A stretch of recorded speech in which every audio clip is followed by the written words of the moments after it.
Dum ba bum bum bum. Dum dum dum dum dum dum. Well, hello, welcome, whoever you are, wherever you are, whenever you are, whyever you're here, whatever you're doing. Welcome. Denise Matteau here. I'm going to rant a bit about Black Friday and give you some history. And some people like to be spoon-fed receipts and screen stuff in them, but with all the fake stuff going on now, there's almost no point to doing that, and I don't do it anyway. And for the simple reason, I'm telling history from memory, oral history of what I've experienced and know about because of where I lived. I grew up and lived in Massachusetts and had very close contact with the mafia changes that basically brought the present satanic government in up there. I mean, I know it's not just in Massachusetts, but that's where I lived. That's what I was part of, participant in, able to see what was going on, and now able to speak about it. And I don't do the receipts thing because a lot of what I have to say, there are no receipts for. And the history dies with those of us who were there. But also, if you're willing to accept what a screen looks like as proof of anything, forget it. There's so much fake going on right now. I would rather simply be here in my full self, which I know they're getting pretty good with the AI fakes, but you can always pick something out. And plus, if you really thought you were getting fooled, there are programs now that will very quickly find a microscopic code aberration in this video that says, no, this is fake. So I rely on at least a few more years of being able to be authentic. And I know that people who really want to do the historical research, I do give enough names and dates and places to facilitate that research, and I'm available to answer questions privately. So, that being said, Black Friday, there's a history behind the demonic aspect of Black Friday. I date a lot of this stuff that I talk about. There are several times in the 1980s that I see as the beginning. Of course, you can always go back further and further and further until you get, to the Old Testament.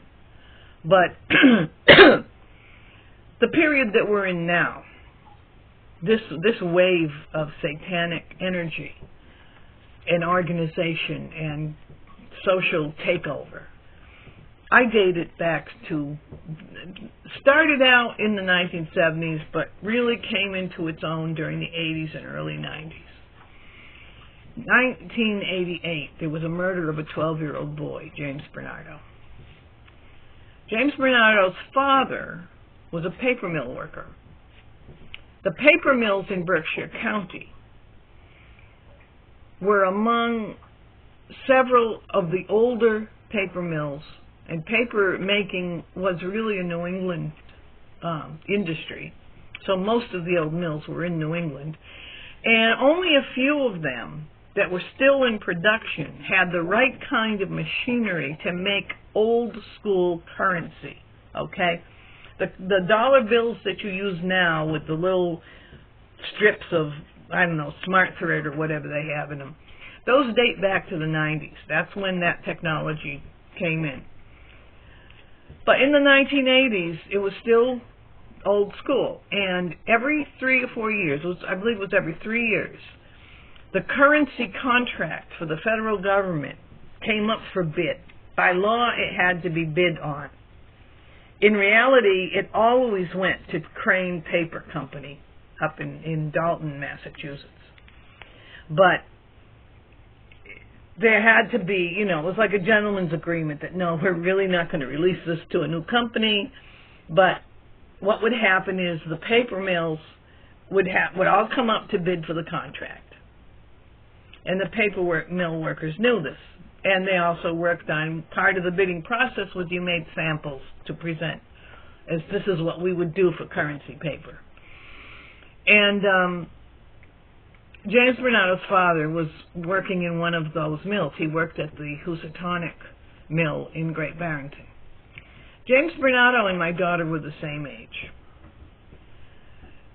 They had some mutual best friends. They didn't hang out together because my daughter was in the public school in Great Barrington.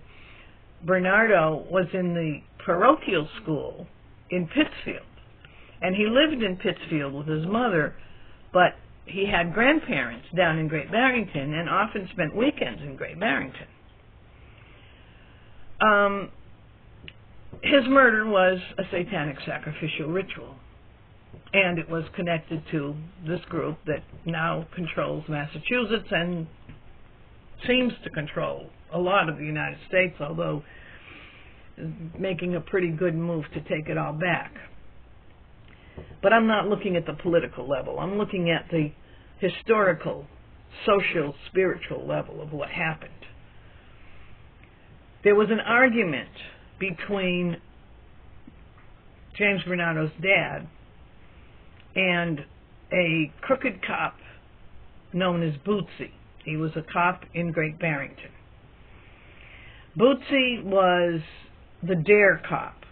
So he was the liaison with the kids, and there were continuous complaints from all of us, parents, to the selectmen to get Bootsy fired. He was scaring the kids. He was bad. He was, you know, just a total corrupt SOB. And they couldn't. Walsh, I think his first name was Bill. Walsh was the police chief. And he was a little pissant, whiny little tool that would let Bootsy do whatever he wanted. So there was this argument that I speculate had something to do, might have had something to do with the currency paper, because I was also in the arts. I was working in the mills. At the time that Bernardo was murdered, I was working in, well, I won't say which one, but we were making things with plastic. And I went from job to job, usually to get a raise. I would quit the job for the summer because I was a single parent, and then I would get another job in the fall.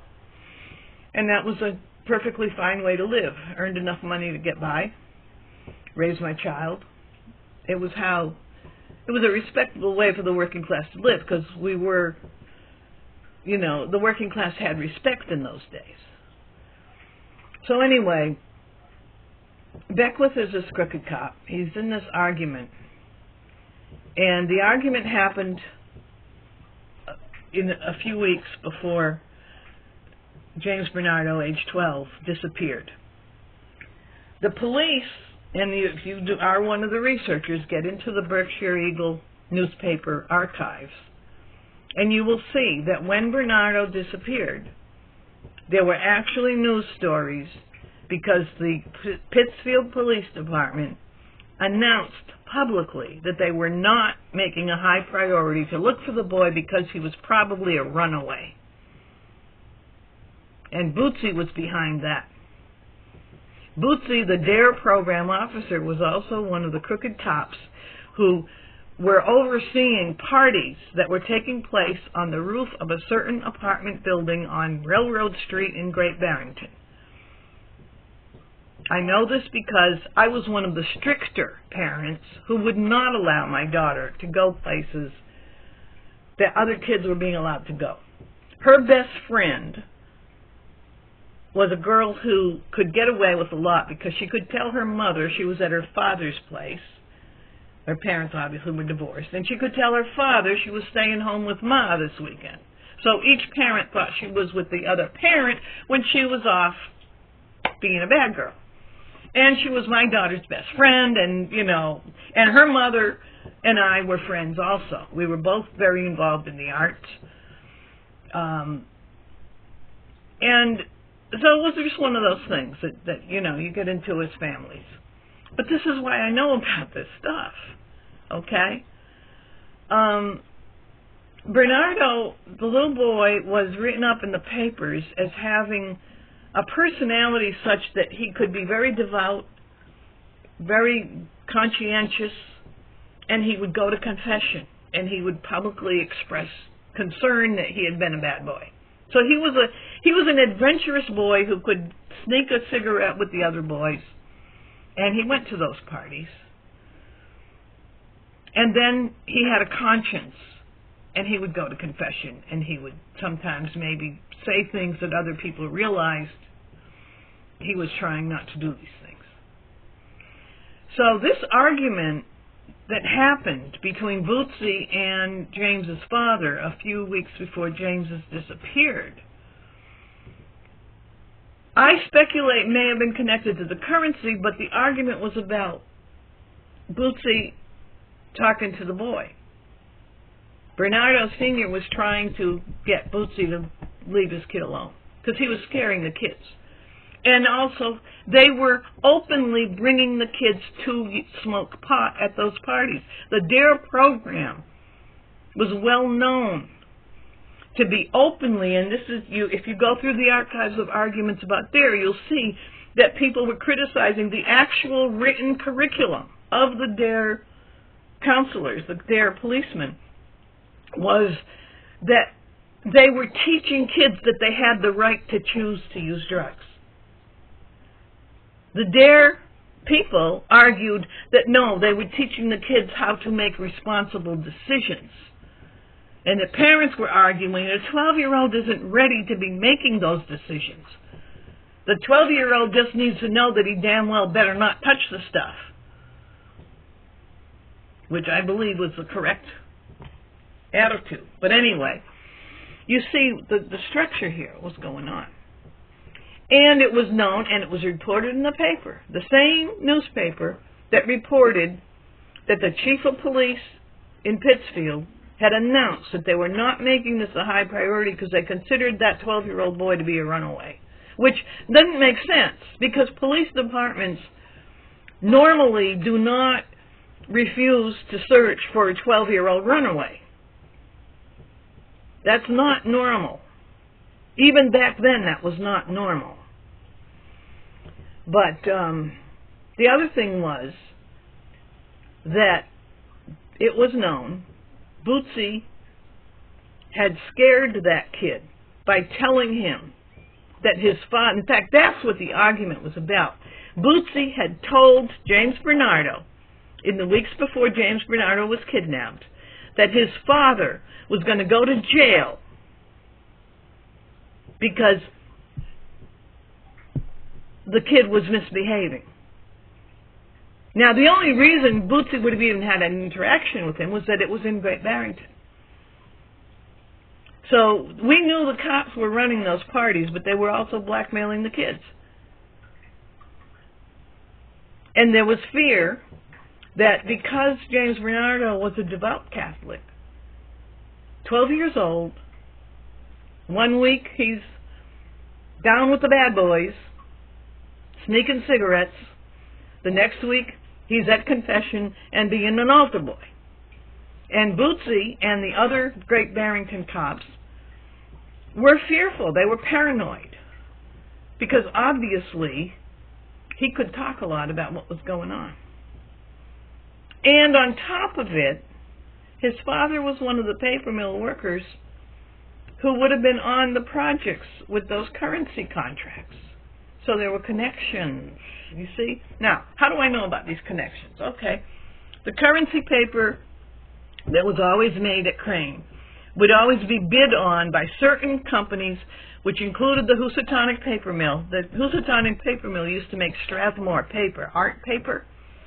They made fine specialized papers. Kimberly-Clark had a paper mill. My brother-in-law was the union steward at Kimberly-Clark. And I know about the currency thing because he ran the machines that they used. And there was an argument in my sister's house between him and my sister, because this was way back in 1981 or so, even earlier than that, was in the 1970s, because I was still in college. I probably wasn't even married yet. And I wasn't. I was still in college, and I was at the house, and I was making a drawing of their cat. They had a gray tabby cat. And one day I just spent the afternoon making a very fine line ink drawing that looked like an engraving of the cat. And my brother-in-law took that to work because the currency contracts were up for bid. And what would happen is the paper mills would make samples of currency paper. I don't know quite how it works because they couldn't release the formula to anyone. So what they would do, I guess, is say, well, if we were making currency paper, this is how we would do it, or whatever. But they did only have certain mills that were able to bid. His was one of them.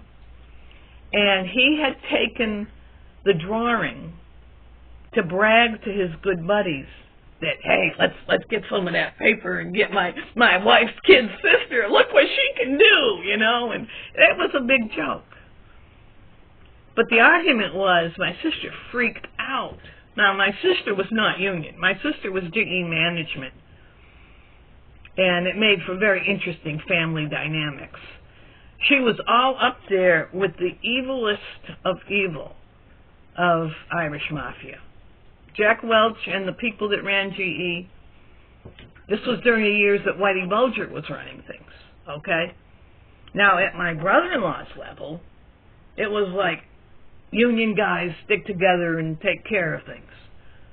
At my sister's level, it was, we make an offer you're not going to refuse. Capiche? That's really how it worked. And so they had this argument because she freaked out over him and his buddies joking around because of the currency thing. Well, that was in the 70s. And then later in the 80s, there was this thing that happened, and maybe it was in the late 80s, going even into the early 90s, where the government gave a federal grant to an artist in Berkshire County, I believe in Pittsfield, to make a sculpture. She was a sculptress who was working with paper. She wanted to use currency paper for some conceptual art reason.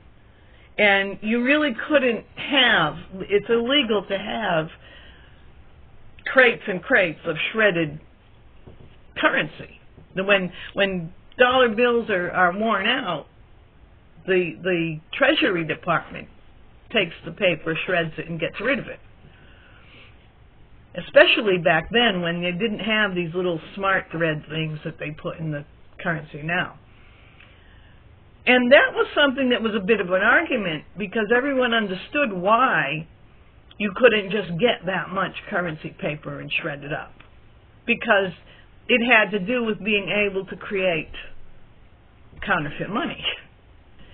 And that same period lines up with the Syrian counterfeit scandal, which happened just as the Clintons were getting into the White House. So a lot of what I'm talking about, Clintons were in Arkansas being governor, and Hillary Clinton was doing her Rose Law Firm Whitewater stuff. And then they get into the White House. And during that flow of time, you've got the $100 bill, the counterfeit $100 bills flooding the system, tracked to a Syrian group.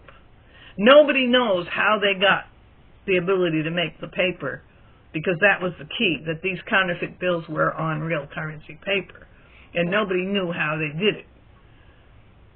But it was also in the same timeline as that grant to Hillary Clinton's little financial laundromat, Berkshire County, where all the art money and the laundry stuff goes on.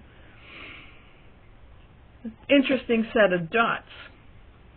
And then you've got, Bootsy was a political Catholic, okay? Irish Mafia style, just like my sister, you know. And so there was that argument. And then the kid disappears, and the police department is saying we're not really going to look for him. And they're practically repeating crap Bootsy was saying.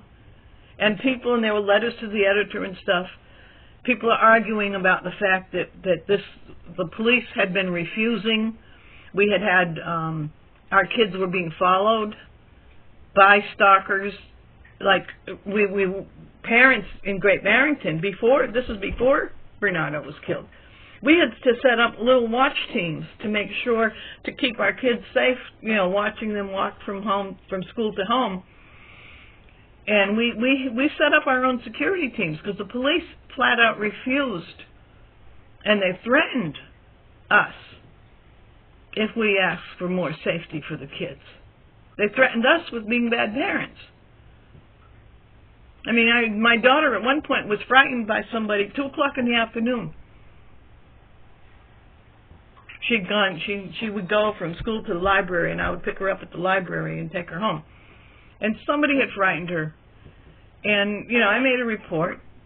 This young guy had frightened her and her friend together.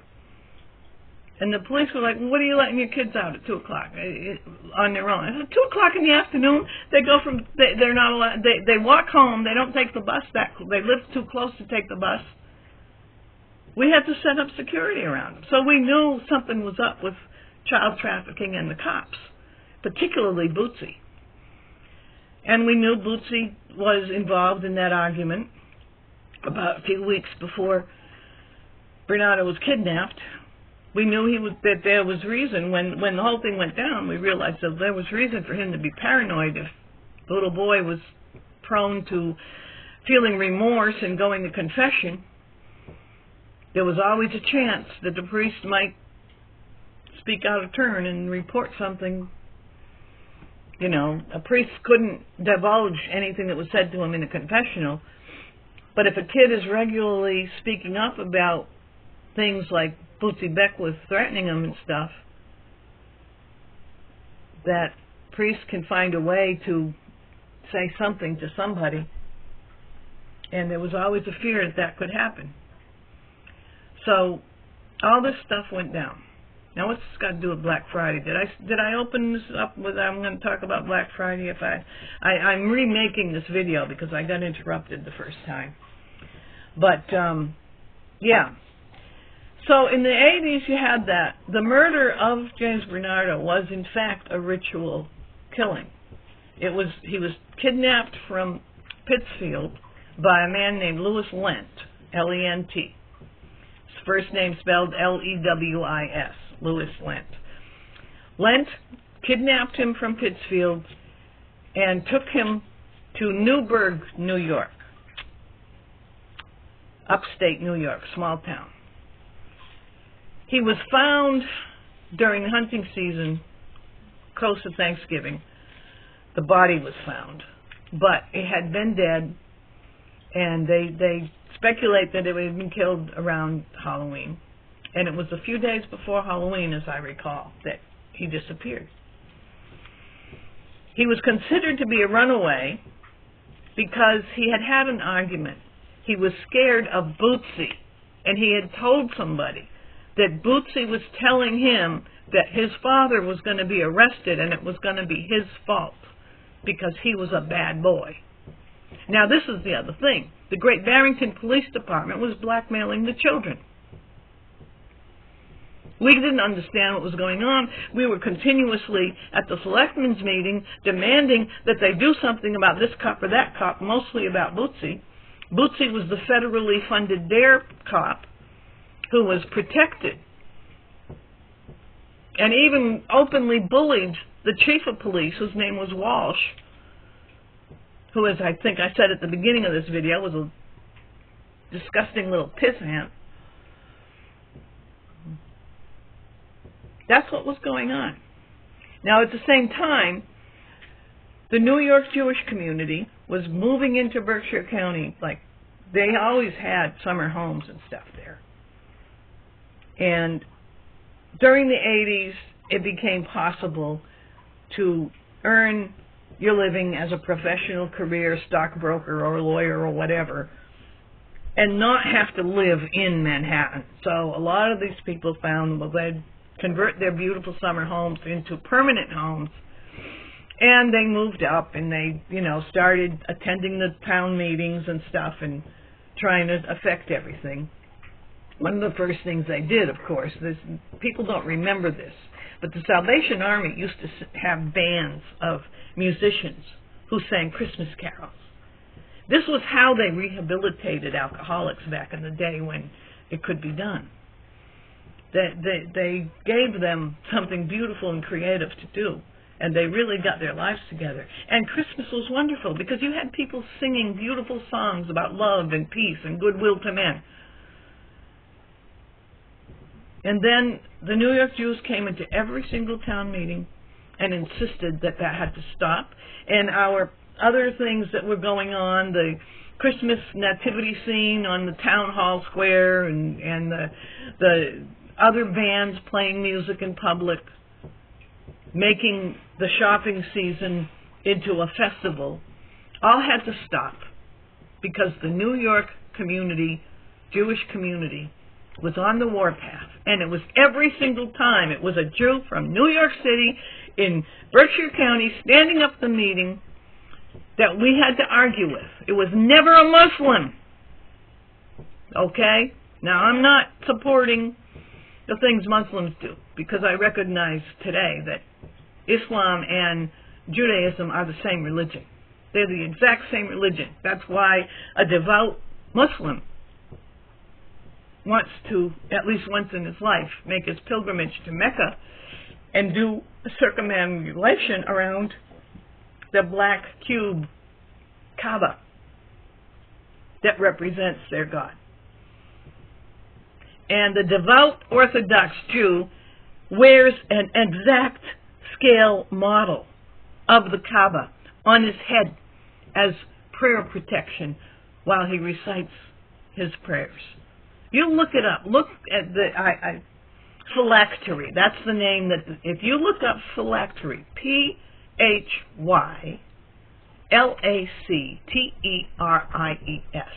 phylacteries. That's what those things are called that devout Orthodox Jews wear when they pray. The men do. They wear a thing on their arm, and they wear that black Kaaba on their head, and they wear a blue and white prayer shawl. Look it up. And tell me that the Kaaba and the phylactery are not exactly the same thing. But it was the Jews who led the attack on Christmas, starting with the Salvation Army, moving on to all of the other little town hall bands and whatnot, even getting to the point where, for a while, cashiers could lose their jobs if they said Merry Christmas to a customer. And customers were openly reprimanded if they said Merry Christmas to a cashier in the stores. That's how serious the New York Jewish community was in attacking our culture. So they won. They wrecked Christmas. They replaced it with Halloween. Again, no Muslims appear to have been involved in any of this. The turning of Halloween from a minor little children's trick-or-treat holiday to a major shopping thing that has replaced Christmas has changed from a child's thing to an adult, horrific, bloody, gore, horror story, ghost, occult celebration of all that is evil. That was also spearheaded by the New York Jewish community, not the Muslims. So they replaced Christmas with Halloween, and you never saw anyone get in trouble if they want to do Halloween stuff. Like they got in trouble for a while for doing Christmas stuff. We're claiming Christmas back. I've noticed that. But we may never get it back to what it was, because the innocence of it was also lost. And there was, the other thing was, the Jews would always approach people like me, anyone who was visibly Christian or Catholic, and they would taunt us and argue about our Christmas shopping, how commercial it was, and and they still do. I mean, you got all this communist crap where it's okay to ask for money for all kinds of stuff, but if you talk about Christmas shopping, that you've commercialized Christmas. And the Grinch that stole Christmas, okay, that was part of the Jewish attack to bring it. They actually are the Grinch that stole Christmas. It was a total satanic, and this is what the Satanists do. They have to, and there's a reason for this, they have to tell you what they're doing. The Grinch that stole Christmas was a warning confession by the Hollywood Jewish mafia of what they planned to do. If you look at the timeline of when that movie was published, that story became an animated film. It was a Dr. Seuss story, but then when it became the movie, that's what it was. It was a Jewish propaganda preparation. And the whole satanic aspect of it is this. As the Catholic, which is the original Christian church, the Catholic Church teaches that you don't go to hell.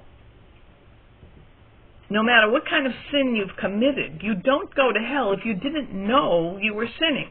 It's called invincible innocence or invincible ignorance, something like that. If you're truly, deeply ignorant of the fact that something is wrong. A Catholic who knows it's wrong and they do the sin anyway, they're going to go to hell, unless they get the confession first. But if you have no idea that what you're doing is wrong, your soul does not belong to the devil. You didn't sell your soul to the devil. But if you know what's going on, the devil gets your soul. This may sound crazy, and you may say, Denise, such a stupid mythology theory. Yeah, maybe it is stupid, but the logic of what the Jews who do believe in Satan, who do promote the Kabbalah and the satanic religion, the Old Testament is a satanic, it's a story of the struggle between the good and the evil. The New Testament is the story of the triumph of the good over the evil. But the fact that the devil has to tell you what he's doing so that you will willingly sell your soul. That's why the whole book of Revelation, when it talks about the mark of the beast, it has to be voluntarily. The mark of the beast will never be forced on people. Because in the sense of the story, okay, if you don't believe it, I'm just going by the logic of the story. The logic of the story is, in order for the devil to get possession of your soul for all eternity, you have to voluntarily hand your soul over. Thus, a person who's never heard of Jesus, never was raised in it, was raised in God knows what, but they're doing their best to be a good person, they're not going to go to hell. Protestants think they are because Protestants are going to hell. You can't accidentally end up there. And what happened with Black Friday was they had to replace the commercial aspect. The commercial aspect of Christmas was not an evil capitalist thing. It was the old community of we take care of each other. You sell things because you're not a slave. Your work that you put into the goods that you have to sell is not owed to a master. You're not a slave. Capitalism is the currency and fuel of freedom. I mean, I know when you get up to the corporate level, of course, it's crazy, it's evil, but that's not really capitalism. That's something else. What Bill Gates and Sam Altman and these other big shots are doing, that's not capitalism. The old style, small town, little shopkeeper, tradesman exchanges, that kind of capitalism is the fuel of freedom. But it had to be destroyed because the way it worked with Christmas was all of the charity went out at Christmas. We took care of our families. All year long, we noticed what people needed, and at Christmas, the gifts were given. The wealth of the family was distributed. Wealth went into the parishes, the churches, which distributed to the people in the parish and area that didn't have family. You didn't see panhandlers on the streets, because every church had all kinds of charity that it administered out, and the poor went there to get the charity. Salvation Army, again, perfect example of what they were able to do. But then the same group of people brought in all the laws. You can't do this, you can't do that. Destroyed that system. They had to destroy Christmas in order to destroy free, decentralized, we care for each other, love of Christ, charity. They had to destroy charity. And they turned it from celebration of the birth of a newborn child to a celebration of blood and gore and horrific occult crap. And they changed Christmas shopping to Black Friday. Black Friday is a celebration of demonic levels, such as we really are still not fully conscious we've allowed, because we caved into it. I mean, I could say I didn't, but actually I did, because I didn't fight hard enough. I wasn't really aware of what I was fighting. I fought during the takedown of the music festivals, but I only thought that was the battle. I didn't think the battle was bigger than that. I didn't understand what we knew that what happened to James Bernardo was mafia, but that's what we thought it was, pure mafia. The satanic ritual aspect of it was also known about, but the mafia is known to use satanic ritual to cover its tracks. Blackmail is the currency of the mafia. So everyone looked at Bootsy and what the police were doing, and we looked at it through that lens, not through the larger lens. Now we're seeing the culmination.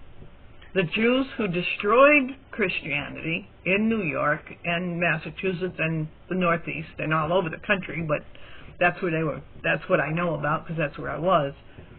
They've lost New York. New York is now run by madness, pure madness. And you think, well, why would the Jews cooperate to destroy the system that was keeping the Muslims at bay? Because the argument would be that Israel and Gaza, the Muslim and the Jew, are at war. But as I've just said, they're really the same religion. They're not really at war at all. I mean, it's like a civil war between people within the same religion. Netanyahu has posed for photo ops, and you can find this easily in search. Put Netanyahu Third Temple, and put images for your search category, and you will see photographs of Netanyahu posing with the Third Temple Jewish cult and Trump's old Secretary of State, Pompeo, a Dominion Christian, Dominion meaning the Protestants who are Judaizers, who are part of this whole structure. They're called accelerationists because they actually believe sincerely and fully and zealously that they have to bring about the final battles of Armageddon in order to destroy the human race and replace it with whatever it is they imagine, which we can get a glimpse of when we listen to people like Sam Altman and some of the other technology nerds and the machine consciousness that's being pushed on everyone. But that's a whole other set of videos. I'm not going there right now. But accelerationism, you may have seen it mentioned online as something that Silicon Valley techno people are doing. But it's that interpretation of the Bible that states that the human beings have to cause the apocalypse. Now, if you listen to what Jesus actually taught, if you read the words of Jesus in the Gospels, he described things that were going to be happening at the end, but basically told us we're just to sit back and let God handle things. We're not supposed to be doing anything except live our lives and be as faithful as possible. We're not supposed to be accelerating anything. The satanic group that call themselves Christian are the ones pushing the left behind, the rapture heresy and all that stuff. They're together with the Third Temple Jewish cult, which comes right out of New York. Go into Bensonhurst, look up Lubavitchers. Okay? President Trump's son-in-law is a Lubavitcher. That's the branch of Judaism they're from. Netanyahu, people think he's not really religious. He's, a pragmatic politician. But yet, he stood for that photo op with the rabbis that were Lubavitcher rabbis that are in charge of the Third Temple cult, the American Secretary of State at the time, Pompeo, Netanyahu. And as an accelerationist at that level, they believe they have to bring about Armageddon. And they're doing a darn good job of it, aren't they? And culturally, they've erased our awareness of what's going on and our natural... We had a kind of a natural immunity to a lot of this stuff when we still had a Christmas-based culture.